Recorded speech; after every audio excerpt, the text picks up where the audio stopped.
Estás escuchando el foro Hegemonía del Desierto Verde en el Bosque Seco Tropical. Movilización por el cuidado de la biodiversidad. Movimiento Ambiental Crítico.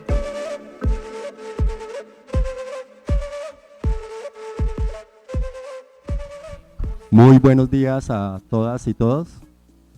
Bienvenidas y bienvenidos a este foro Hegemonía del Desierto Verde en el Bosque Seco Tropical, organizado por el Movimiento Ambiental Crítico, que es un movimiento que se viene conformando desde febrero de este año y donde participan colectivas feministas, consejos comunitarios del sur del Valle y del norte del Cauca, el movimiento social y político en Red Podemos, líderes y lideresas ambientales de Cali y del Valle del Cauca.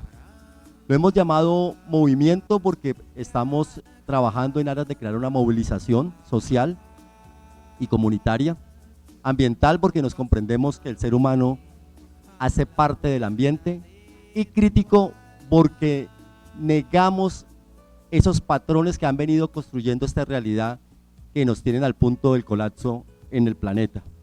Y decimos negamos porque venimos construyendo otros elementos desde el cual tenemos que pensar y donde tenemos que fijar la razón de la decisión.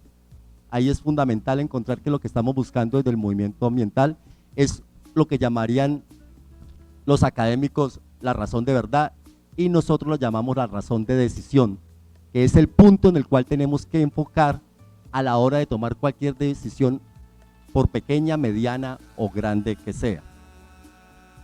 Desde los patrones de los saberes, el movimiento ambiental crítico se funda en decir que nosotros no hacemos parte de esa razón moderna, eurocéntrica, occidental, patriarcal, clasista y racista, la cual fue fundamentada cuando se construyó el concepto de sujeto-objeto y que cosificó a la naturaleza, pero también cosificó a otros seres humanos, como a las mujeres, como a los compañeros afro, como a los pueblos originarios de América Latina y otros componentes más. Nosotros decimos que la relación se tiene que establecer de sujeto a sujeto y vemos la naturaleza como otro sujeto más, como un par que es sensible, un par que cualquier decisión que nosotros tomemos le hace daño, que le genera dolor.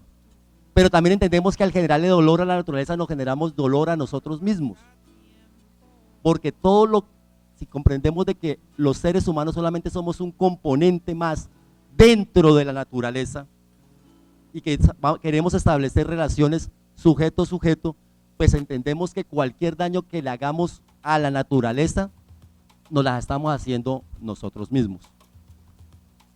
En ese sentido estamos diciendo que el primer elemento para esa base de decisión que se debe construir una relación sujeto a sujeto es una relación de tipo ético,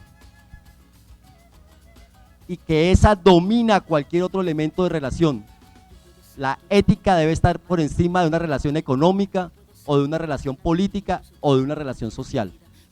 La base en la cual tomamos esa decisión en esta nueva construcción de pensamiento es que la ética defina fundamentalmente el anclaje de la decisión. Y para eso nosotros hemos ido bebiendo de los saberes originarios, sobre todo el concepto de Pachamama, donde nuestros indígenas nos han explicado que la Pachamama no es simplemente la naturaleza, sino que es una estructura de pensamiento que les ayudó a construir relaciones armónicas con la naturaleza. En ese sentido nos han venido explicando, dicen de esta manera: mire, ¿cuál es el rol que han jugado siempre las madres en la sociedad, en la comunidad? El rol del cuidado, de proteger a los hijos, de atenderlos, de educarlos, de darles protección. Nos dice, y eso es lo que ha hecho siempre la naturaleza con nosotras y con nosotros. Por lo tanto, por eso es que la llamamos madre, porque siempre nos ha cuidado. Y si nosotros somos hijos de ella, pues tenemos que también cuidarla, tenemos que defenderla, tenemos que protegerla. Y eso nos permite entender ahora por qué se llaman hermanos.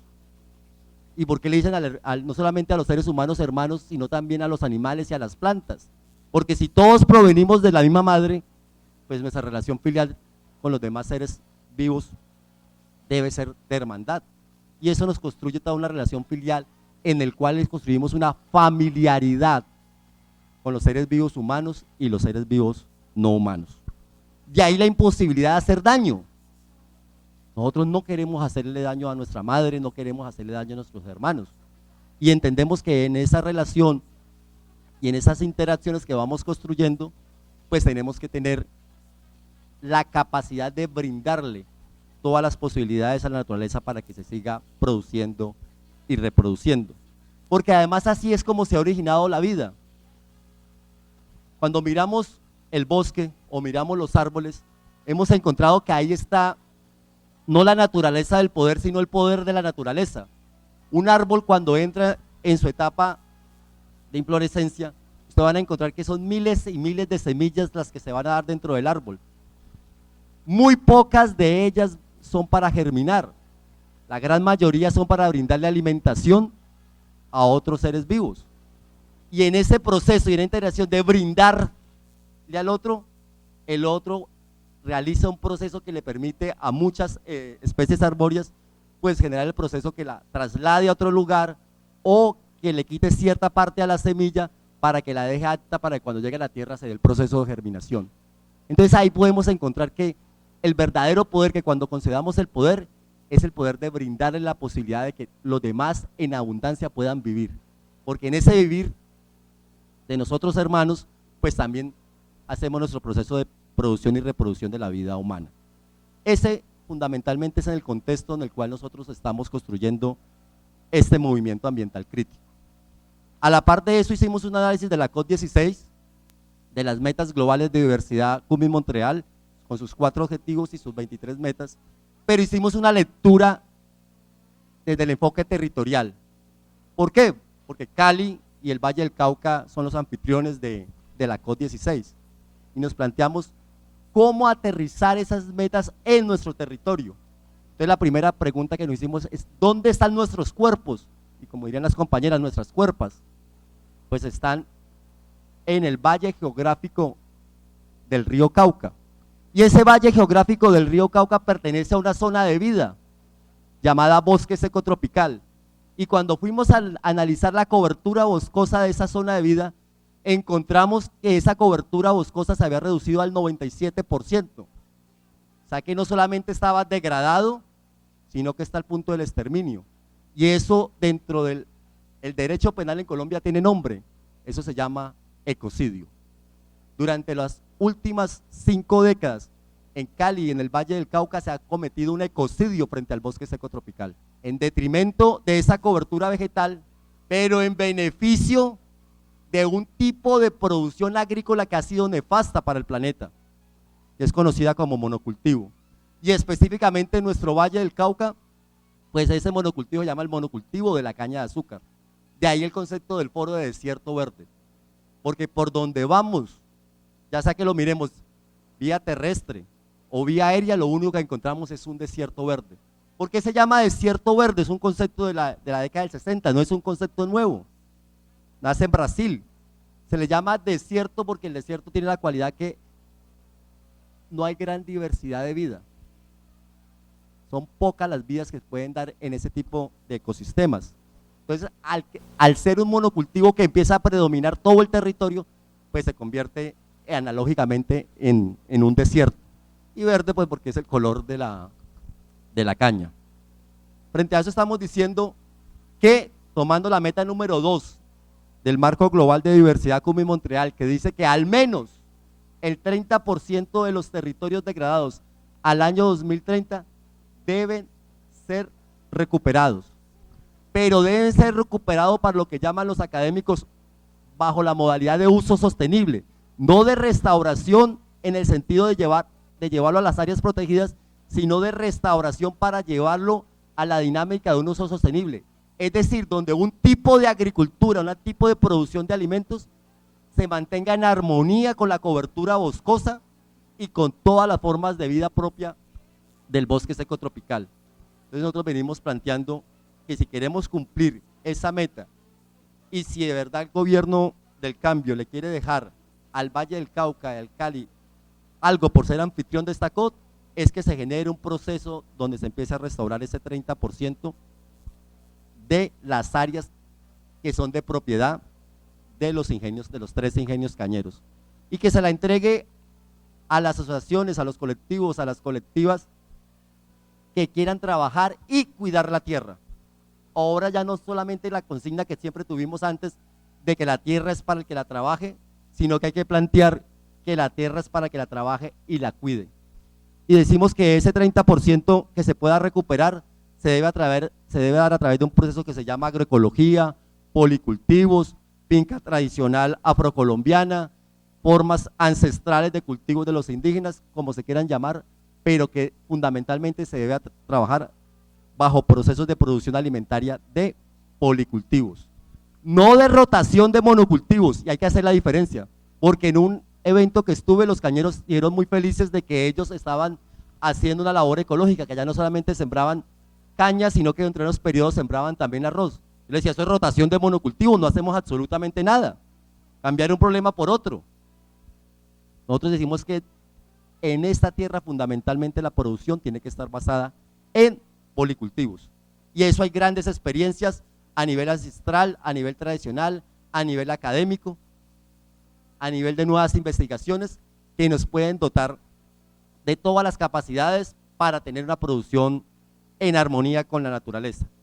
También estamos planteando que ese 30% tiene que respetar todas las rondas hídricas, tiene que respetar las madreviejas y debe generar producción en lo fundamental de productos propios del bosque seco tropical. Porque la alimentación es importante hilvanarla con la producción, que es la ruptura que hizo Occidente. Es que para un ser humano, para cualquier ser vivo, el alimentarse con provisiones que se producen dentro de su mismo territorio es más saludable que alimentarse de provisiones que se traen de otros lugares. Yo siempre coloco este ejemplo. No es lo mismo comerse un bocachico del Cauca, del Magdalena, que un bocachico traído de Argentina. No solamente por el sabor, sino por los elementos que se contienen en el proceso de la alimentación que nuestros ancestros llamaban el proceso sagrado. ¿Por qué? Porque en el proceso donde estamos ingiriendo esos alimentos se dan 3 elementos. Siempre se me olvida uno, ojalá esta vez no. Fundamentalmente se da una transferencia de nutrientes, se da una transferencia energética y se da una transferencia de información. Cuando consumimos productos de otros lados o que son procesados, recibimos la información que reproduce ese sistema social, mientras que cuando nos alimentamos con productos basados en los policultivos de relación armónica, el cuerpo o la cuerpa recibe esa información, y eso es fundamental, que hay que recuperar. Entonces quería terminar con este último elemento.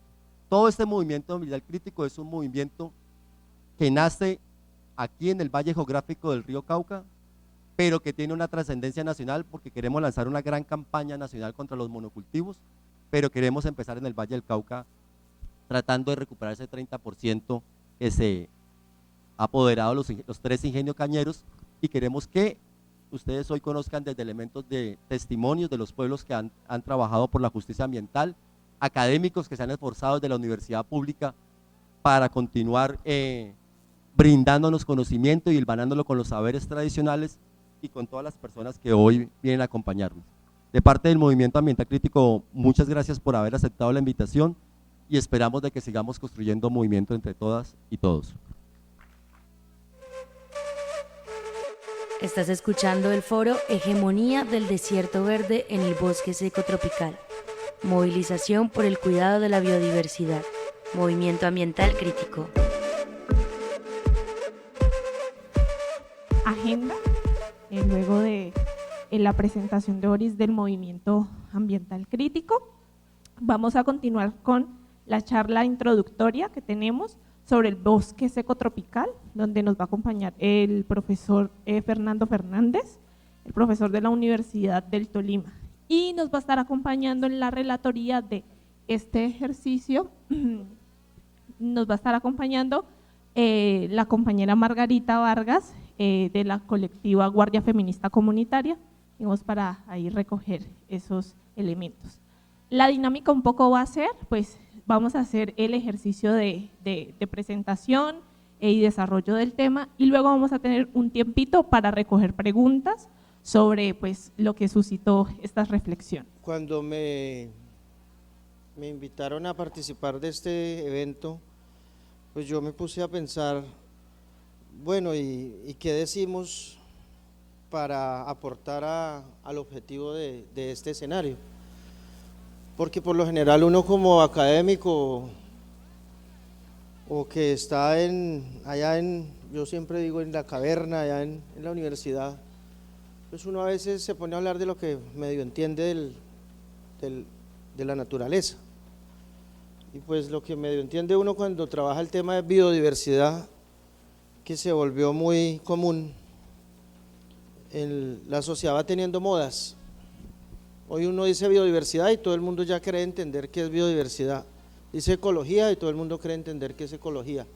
Dice cambio climático y todo el mundo cree entender qué es cambio climático. O sea que las comunicaciones y la más media y un montón de cosas que saben los de comunicación crean conceptos y los van interiorizando en la sociedad.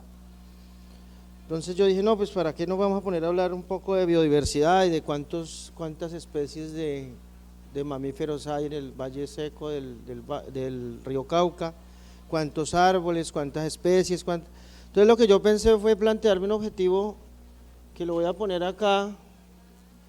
Pues vamos a hablar un poco antes, un paréntesis vamos a hacer una introducción breve, un contexto, por qué es importante el bosque seco, qué amenazas tiene, y al final rematar con algunas estrategias, como unas pequeñas ideas, porque la idea o el objetivo es de que ustedes y que la misma sociedad vaya construyendo qué es lo que quiere hacer en su territorio.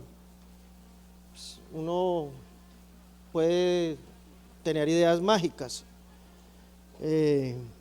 pero la sociedad va construyendo a partir de su economía, su cultura y su conocimiento frente al ambiente, va construyendo su forma de relacionarse con el ambiente.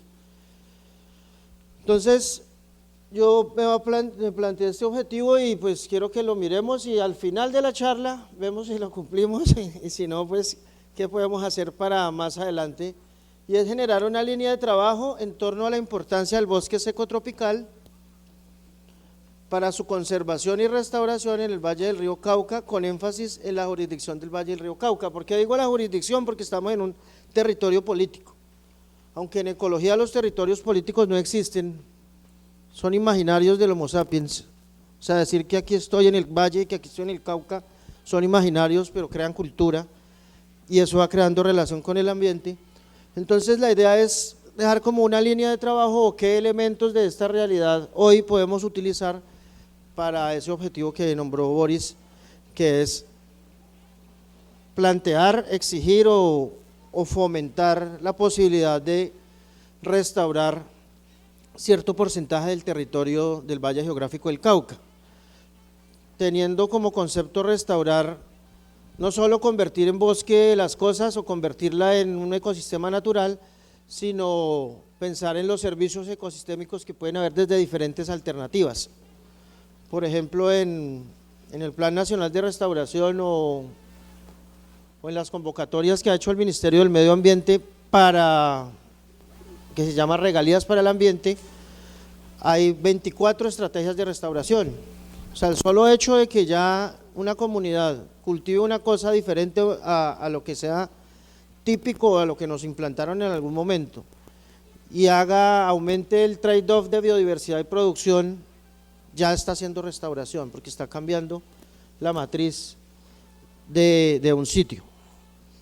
Entonces, ya entrando en materia y sin tanto detalle, pues Colombia tiene varias zonas de bosque seco tropical, y lo que siempre hacemos es, en todo lo que llamamos lo biofísico, en todos esos estudios que hay de cuencas, estudios de impacto ambiental, estudios para proyectos de infraestructura, lo que siempre hacemos es ubicarnos geográficamente, ya vamos a ver un mapita, y después tener las características del sitio, o sea, ¿dónde es que estamos? Básicamente, pues el clima del bosque seco tropical se caracteriza desde una clasificación general, que es la que más usamos en Colombia, que es la de Holdridge, es que su temperatura promedio es por encima de 24 grados y llueve entre 1000 y 2000 milímetros en el año. Esa es la característica de la zona de vida bosque seco tropical, porque a veces entonces confundimos lo que es la zona de vida con los ecosistemas que hay adentro. Entonces, dentro de la zona de vida bosque seco tropical, que es esta,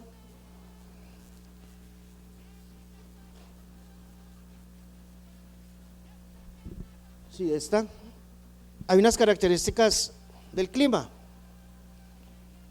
que obedecen a la ubicación de la tierra, a la ubicación del sitio que estamos trabajando, obedecen a la zona de confluencia intertropical, o sea, porque llueve en un sitio, porque no llueve en otro, obedecen a la cercanía al Pacífico o a la cercanía al Caribe, o sea, un contexto que por lo general dura miles de años. O sea, el clima, la caracterización meteorológica de un sitio dura miles de años, o sea, eso no lo podemos cambiar en el corto plazo, menos en la escala humana, que pues hoy dicen que es 80 años, a veces ya está llegando un poco más. Entonces hay varios enfoques para decir qué zona de vida es bosque seco tropical en Colombia, y ahí yo les muestro varios que hicimos en un libro que salió en el 2013, donde determinamos cuáles eran las zonas de bosque seco tropical en Colombia, y básicamente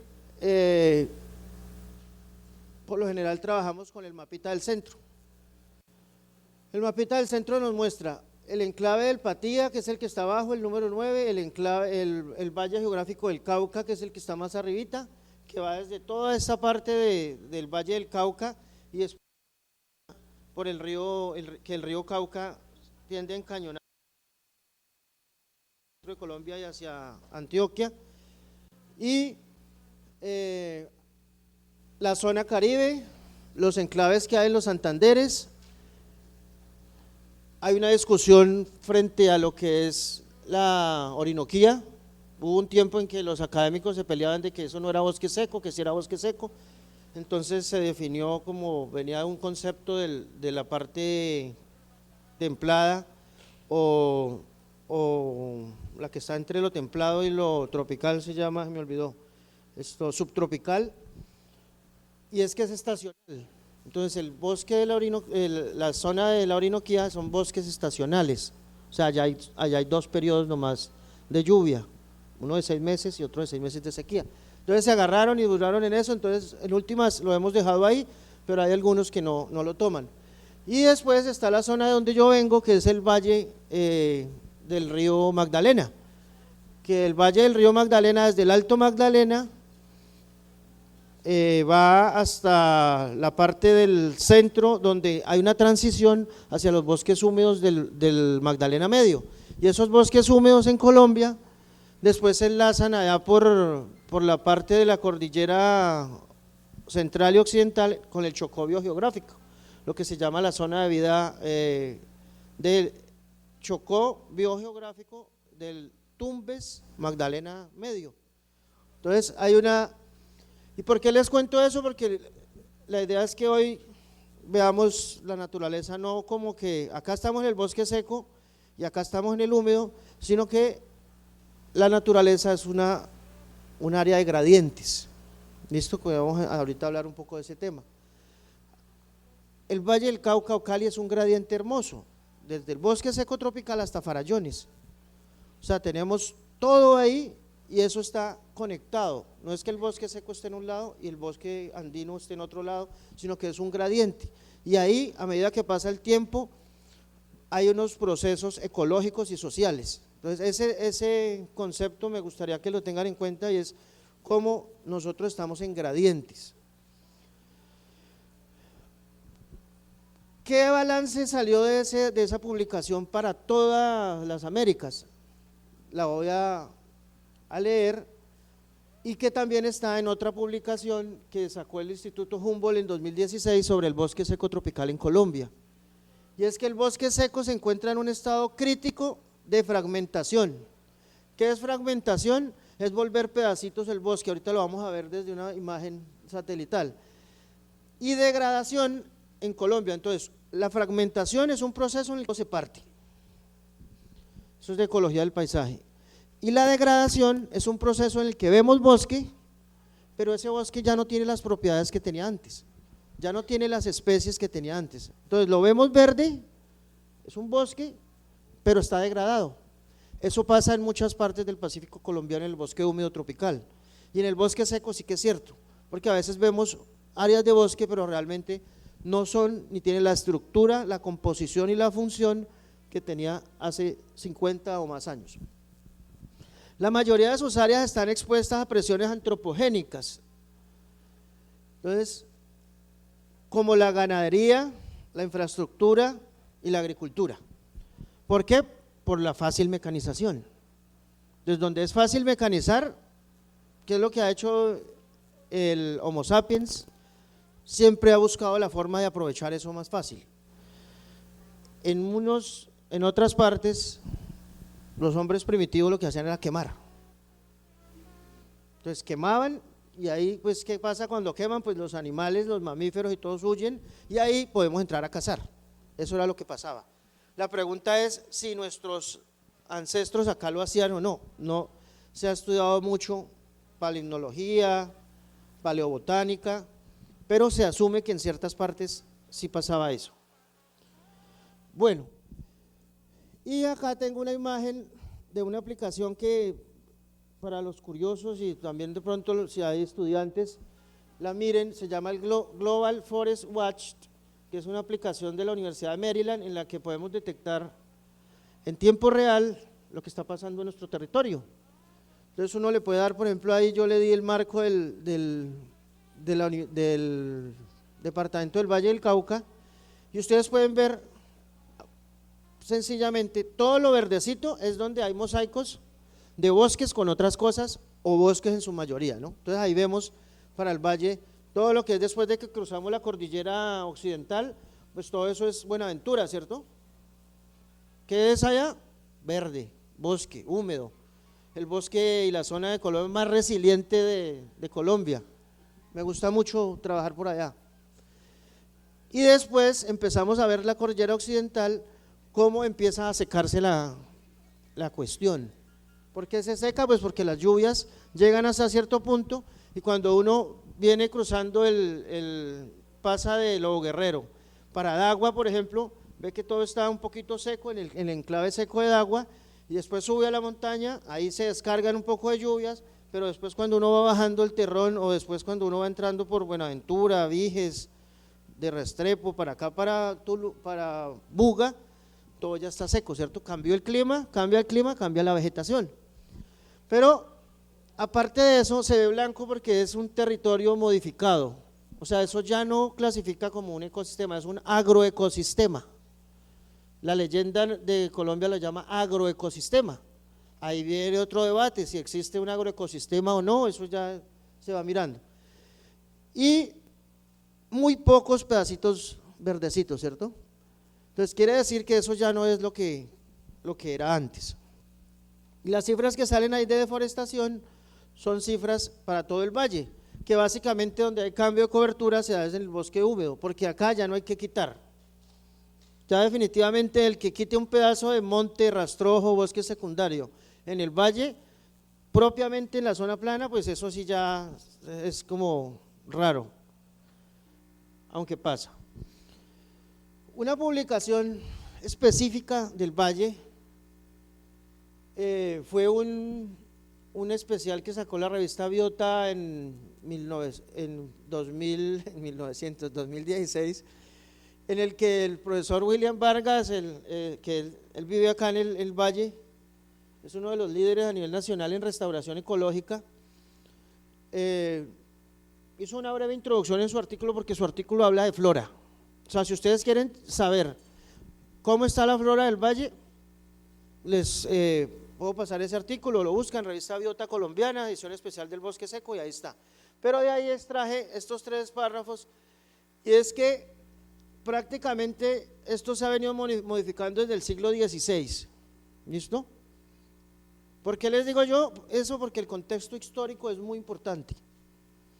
O sea, a veces nosotros no analizamos qué es lo que ha venido pasando en… Entonces, yo quiero hablarles ahora un poquito de cómo están realmente las áreas de bosque seco. Si hablamos del Alto Cauca, que es donde estamos, alto por altitud, ¿no? Tenemos que todavía alcanza a ver 19% de vegetación. ¿Dónde está esa vegetación de bosque seco? En los piedemontes. O sea, los piedemontes que suben hacia la cordillera occidental y hacia la cordillera central. Ahí todavía hay cosas que cuidar y realmente naturales. Bueno, ¿cuál es la importancia del bosque seco tropical como ecosistema? Otra cosa que está de moda, hablar de los servicios ecosistémicos, ¿cierto?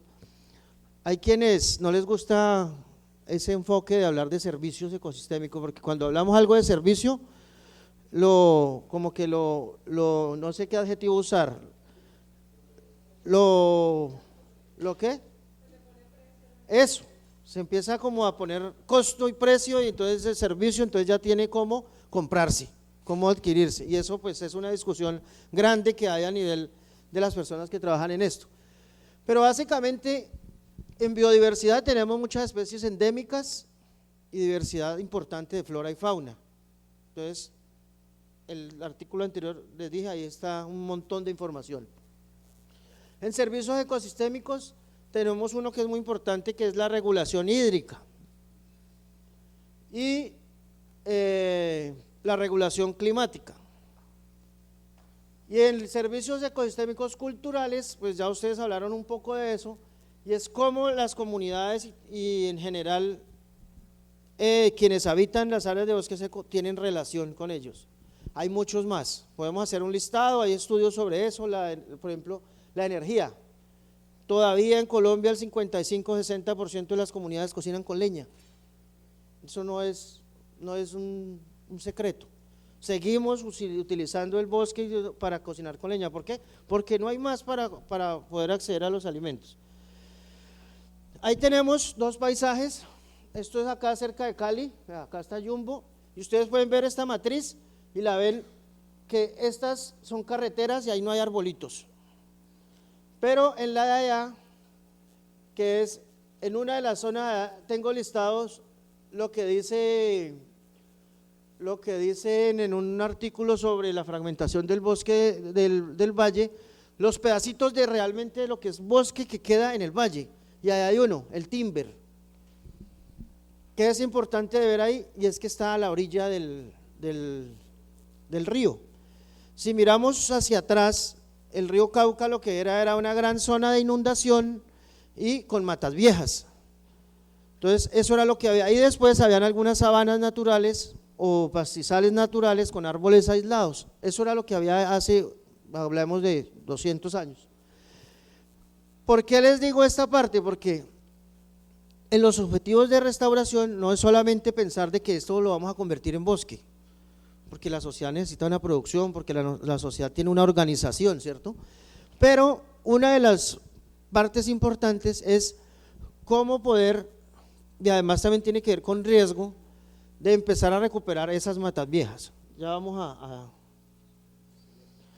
Y esta es la desembocadura del río Cauca en el Magdalena, y la pongo ahí es para que pensemos qué es lo que le dejamos al río Cauca cuando él llega al Magdalena. O sea, qué es lo que le dejamos. No sé cuántos habitantes habrán en los municipios y los departamentos que pasan de acá, pero pensemos en que lo que dejamos ahí básicamente es mucho sedimento. Miren el color, o sea, cantidades y cantidades y cantidades de sedimento. El río Cauca era una cosa antes de Salvajina y después de Salvajina, ¿cierto?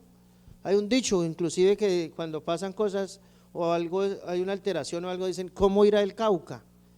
Pues el Cauca ahora depende de Salvajina. Si sueltan Salvajina, ¿qué pasa? Pues se inunda Candelaria y se inundan un montón de cosas y cambia toda la dinámica. Entonces tenemos que pensar a futuro en esa dinámica para recuperar áreas de bosque. Hay una publicación, ya no solamente se habla de que las especies están en peligro, sino los ecosistemas están en peligro. Y hay una publicación de como la lista roja de ecosistemas de Colombia. Y acá está que la zona más crítica de ecosistemas en peligro es el bosque seco tropical y los ecosistemas secos intrazonales de los Andes, o sea, los dos valles interandinos. Eso es lo que más está en peligro y está ahí, pero realmente no ha habido posibilidad de generar políticas y eso se quedó quieto durante casi 8 años. Entonces ahí estamos y tenemos la oportunidad para eso. Eso rojo que se ve ahí son prioridades de restauración, ahí está el valle. Pero entonces, cuando pensamos en intervenir la naturaleza, yo estuve viendo una información de Gustavo Wilches y él habla sobre lo social. Entonces, para restaurar, lo primero que hay que restaurar es la parte social. Entonces, yo los invito de pronto a mirar en este artículo del blog de él, donde él habla sobre el río Cauca vuelve por lo suyo, o sea, esa dinámica que siempre ha habido ahí y que la tenemos en el Magdalena también y en muchas partes, y es que tenemos que cambiar esa relación que tienen las comunidades y en general los municipios, las políticas, los tomadores de decisiones, frente a estar encima de donde algún día les va a pasar, o sea, gestión del riesgo. Y para terminar, entonces, como lo que se está pensando hoy día es hacer el ordenamiento territorial en torno al agua, ¿cierto? Para pensar en el ordenamiento territorial y la restauración en torno al agua, tenemos que ver nuestro territorio como una cuenca. Entonces ahí viene otra palabrita clave que es cuenca. Y la cuenca es un territorio natural que está delimitado y se puede hacer muchas cosas ahí. Entonces pensemos en eso, pensemos en cuáles cuencas se puede hacer ciertas intervenciones para entender otra cosa que son los acuíferos. Entonces pensemos qué es lo que hay debajo, cómo son los acuíferos del valle. Yo les dejo esa pregunta. Yo estuve revisando un par de tesis, una cosa, pero eso da para una charla completa. ¿Cómo son los acuíferos? O sea, ¿qué agua tenemos ahí debajo de toda esta parte del valle? Y hay un estudio interesante sobre eso. ¿Qué insumos podemos entonces nosotros usar? Podemos usar que hay una resolución del 2023 sobre la calidad del agua del Cauca. ¿Qué tenemos que hacer nosotros para poder realmente motivar a los tomadores de decisiones desde movimientos sociales a hacer algo? Es conocer las reglas, conocer qué es lo que han dicho, porque tenemos cualquier cantidad de normas, acuerdos, resoluciones, planes de ordenamiento de cuencas ahí quietos. Por ejemplo, los planes de ordenamiento de cuenca tienen una cosa que se llama el Consejo de Cuenca. Tenemos que entrar a esos espacios, a esos consejos de cuenca. ¿Para qué? Para decir qué es lo que nosotros pensamos de nuestro territorio. Entonces, la acción básicamente entonces debe ser, primero, buscar los proyectos que hay interesantes en la región, seguir con la educación ambiental, que ya está bastante quemado ese tema, entonces yo la llamo educación ecológica. Porque es que a veces pensamos que lo ambiental es decir desde acá, cuiden los árboles y no los tumben. Voy a hacer la pregunta que siempre hago en toda charla, clase, conferencia o tertulia en cualquier lado. Alce la mano el que no tiene cama de madera, por favor. Juan. Las tablas son de madera. Perfecto. Y si no, siempre sale uno, no, es que yo tengo de concreto así como en los moteles, no, eso, o tengo una cama metálica. Esa pregunta la hago solamente para que, no es solamente decir desde acá, no me tumben los bosques allá en Buenaventura, allá en tal parte, sino que tenemos que ser conscientes de eso. Exacto, de que nosotros somos parte de esa matriz de consumo. Ya voy a acabar, regáleme un segundo. La otra es las políticas públicas, apropiémonos de esas políticas. La ley, por ejemplo, 1271 que está por reglamentar el Ministerio de Ambiente sobre restauración ecológica, ahí hay una opción grande. Y los POMCH, los planes de ordenamiento y manejo de cuencas, que en la página de la CBC ustedes tienen una de las corporaciones más poderosas del país, ustedes tienen una de las corporaciones que más recursos tiene una de las corporaciones que más ha trabajado en muchas cuestiones ambientales, independientemente de todo lo que pase en las corporaciones, que no es el tema ahorita, es que esos instrumentos debemos de acogerlos desde las comunidades. ¿Para qué? Para luchar contra la misma tendencia que existe en nuestros territorios. Ya a nivel de local, cuando hablemos de restauración, hay un mapita en el libro de restauración del bosque seco del 2014, y es qué hacer. Siempre que vamos a restaurar, tenemos que analizar la situación en concreto, en el sitio. Eso es una ruta que esta presentación va a quedar acá para que se reparta, y es importante ver que no siempre tenemos que pensar dónde vamos a restaurar lo mismo. Cada sitio tiene sus particularidades, y ese es el error que cometimos en la escuela anterior, antes del 90, y era que pensábamos que restaurar era sembrar árboles, y sembrar cualquier árbol. No juzgo eso, porque eso se hizo en un contexto que fue adecuado en su momento, pero ya cambió. Entonces ya tenemos que pensar en otras cosas. Y hay muchos estudios y documentos que nos sirven. Ya por ejemplo en la Javeriana hicieron cuáles son los arreglos florísticos que existen para restaurar en el Valle del Cauca. Ya hay estudios de dinámica, hay muchos proyectos de infraestructura que están haciendo restauración, a los cuales se les puede exigir y pedir apoyo para recuperar áreas. El INCIBA ha avanzado en estudios. Entonces hay estudios y todo que debemos de recopilar, que es una de las tareas que debe salir de acá, y es recopilar esa información de cómo está el contexto para poder actuar. Y para finalizar, entonces yo les voy a leer estas 4 conclusiones. La restauración de cualquier ecosistema debe ir de la mano de la restauración social. Entonces, por eso la pregunta de lo de la cama de madera. Tenemos que empezar a ver cuáles son los conflictos sociales que están afectando nuestros ecosistemas. ¿Cuál es el sector o factor económico que está influenciando en que esto se acabe? Les voy a dar un ejemplo extremo: Haití. Haití desafortunadamente tuvo una crisis económica, hay toda una historia sobre Haití, pero ¿quién ha pagado todas las consecuencias del desorden económico, social y de todo lo que le ha pasado a ese país, la deuda que le dejó Francia, bueno, un montón de cosas? Es que los ecosistemas se acabaron.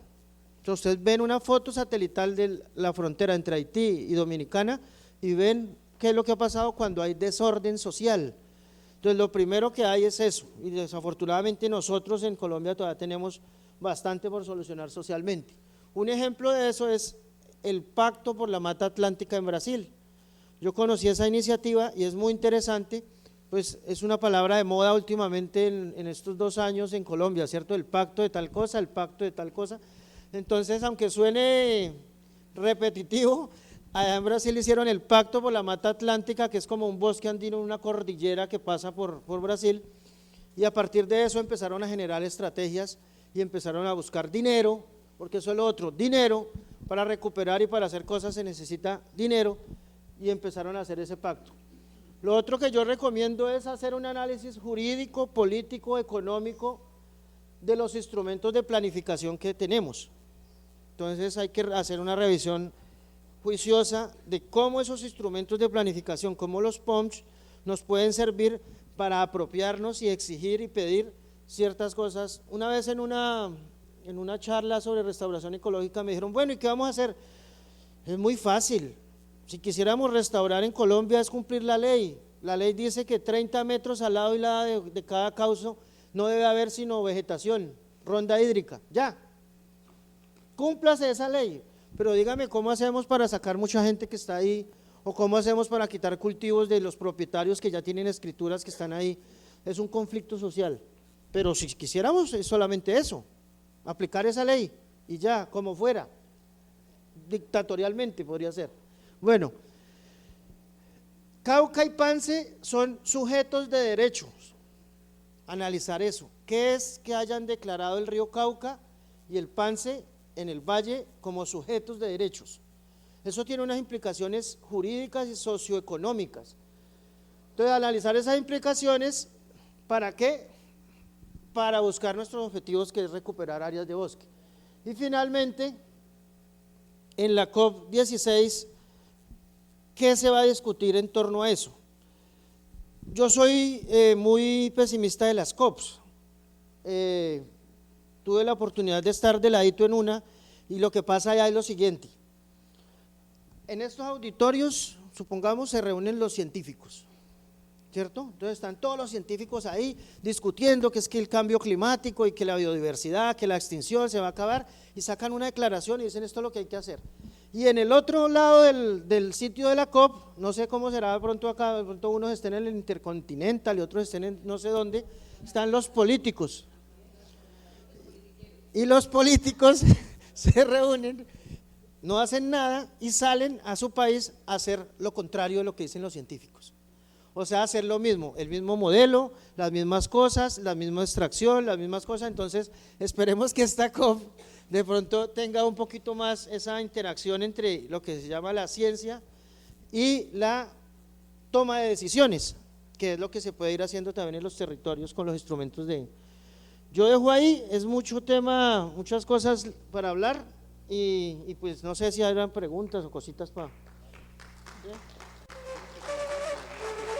Estás escuchando el foro Hegemonía del Desierto Verde en el Bosque Seco Tropical. Movilización por el cuidado de la biodiversidad. Movimiento ambiental crítico. Irla respondiendo de forma pues lo más breve. La primera es, bueno, ¿qué árboles conforman el bosque seco tropical? La segunda es, ¿cómo cuidar las abejas en los bosques seco tropicales? Pues hoy inundan los apartamentos y eso causa mucho dolor. ¿Cómo es posible convivir las comunidades que habitan cerca del agua, por ejemplo el río Cauca y las lagunas? ¿Cómo cuidarlas y que la comunidad sea cuidadora de esa biodiversidad? ¿Qué piensa de la deforestación de escoba? Las empresas de aseo barren todo. Explicándome un poco esa pregunta, es barren nutrientes, barren hojas, barren absolutamente todo. La otra es, ¿conoce si la propuesta del paisaje de caña de azúcar tiene algún respaldo académico? Otra es, ¿cuál es el objetivo principal del programa? ¿Qué podemos hacer para ayudar nosotros como estudiantes? La otra es, ¿cómo las organizaciones ambientales pueden ingresar a las mesas técnicas del CBC y el DAGMA, así como a los planes de ordenamiento y manejo de cuencas hídricas? Sí, esas son las preguntas. Entonces, solo me dices de la primera de los árboles. Bueno, más o menos el bosque seco tropical comprende demasiadas especies.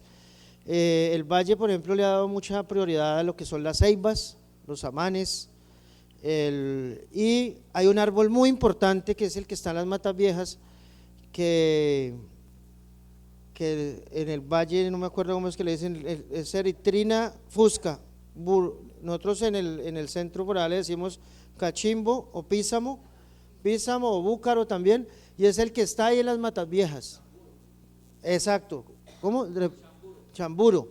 Es el que está ahí en las Matas Viejas y el que vive ahí, que cuando lo vemos florecido lo vemos como color zapote, amarillito, lindo.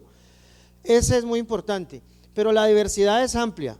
Entonces, si estás interesada en lo de los árboles, en el artículo que nombré del especial de biota, ahí está el listado por hábitos. Entonces está cuáles lianas, cuáles orquídeas, cuáles epífitas y cuáles árboles, y ahí está el listado.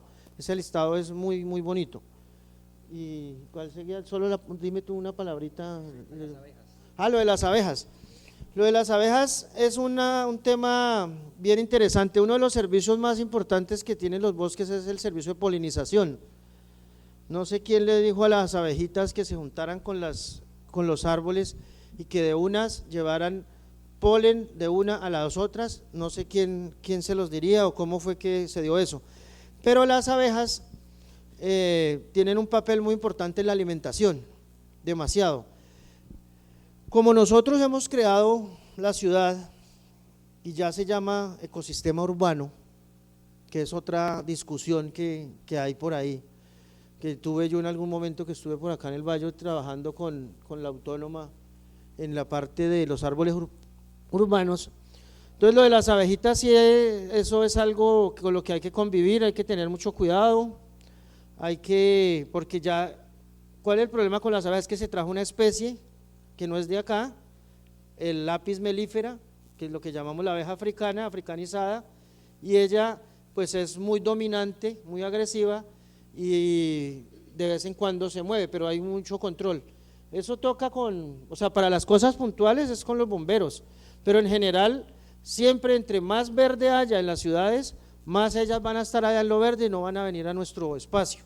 Entonces es una cuestión del ecosistema urbano. Cali tiene una ventaja yo viví en Cali casi 3 años y tiene una ventaja que es que hay harta zona verde, la ciudad, ¿no? La ciudad, en algunas partes hay bastante zona verde. Es tener como ese cuidado y mantener esas zonas.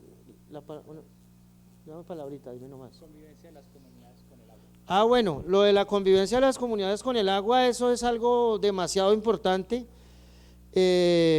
Yo creo que a nivel de municipalidades y todo, el ordenamiento alrededor del agua debe irse mejorando. Yo creo que yo he visto unos planes de desarrollo de algunos municipios que están empezando a entrar en esa ola, pero básicamente las comunidades ellas mismas tienen que irse empoderando y mirando cómo es su relación con el recurso hídrico que tienen disponible. La Guajira es el ejemplo más grande y más complicado que hay, y es cómo ellos acceden al agua a pesar de la escasez y la disponibilidad que tienen por tiempo, y miren todo lo que pasó con tratar de solucionarles a ellos ese problema con una visión occidental nuestra, carrotanquis, cuando existe otras formas que ellos mismos se empoderan allá en sus territorios. La deforestación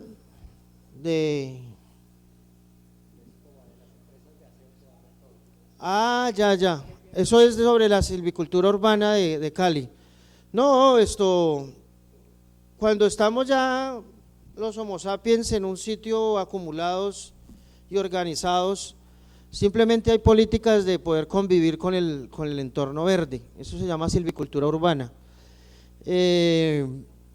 Desafortunadamente para nosotros, desde la visión que tenemos, siempre la prioridad, o desafortunadamente no debe ser así, la prioridad es la vida y el riesgo, que no haya riesgo. Por eso los árboles se deben manejar, se deben podar y a veces se deben tumbar. Lamentablemente a veces para evitar riesgos u otras cosas se deben tumbar. Entonces ahí sí tendrían más bien que después, o quien la hizo si me aclara exactamente a qué se refiere, pero es que lo que se use de lo verde pues podría tener un destino importante como para compostaje, para otras cosas, es manejo de los residuos que hagan de eso, pero eso ya es cuestión de la municipalidad. Si algo ahorita podemos hablar del punto. Lo del paisaje de la caña de azúcar, eso no tiene ningún sustento científico, o sea, el paisaje de los monocultivos es una decisión política y económica, es una decisión económica. El ser humano en muchas partes del mundo ha decidido llevar la biodiversidad a cero y la producción económica al máximo. Eso es un trade-off de la biodiversidad. Una especie produce mucho económicamente, pero ecológicamente no produce mayor cosa. Lo que hablaba el compañero Boris, un desierto, no hay gente, ni hay animales, ni hay nada que pase por ese tipo de cultivos. De donde yo vengo es el arroz. Antiguamente era el sorgo y antes de la apertura económica era el algodón. Eran grandes cultivos de algodón. Y básicamente pues lo que se debe hacer y lo que se busca hoy en todos los territorios es ese trade-off de biodiversidad y producción, bajarlo un poquito. ¿Con qué? Con cercas vivas, respetando las rondas hídricas, cambiando y teniendo algunas zonas de más biodiversidad para que haya conectividad en el paisaje, para las aves, para las abejas, para un montón de cosas.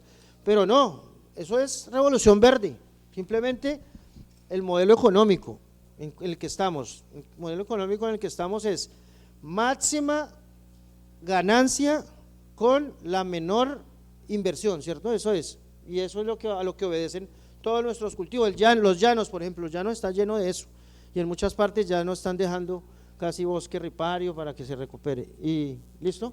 Listo. Entonces, muchas gracias. Si alguna otra pregunta quedó por ahí, la discutimos por acá. Yo voy a estar todo el día en el foro y hablamos. Gracias. Ondas que movilizan. Radio Bacana. Tejido sonoro desde el suroccidente.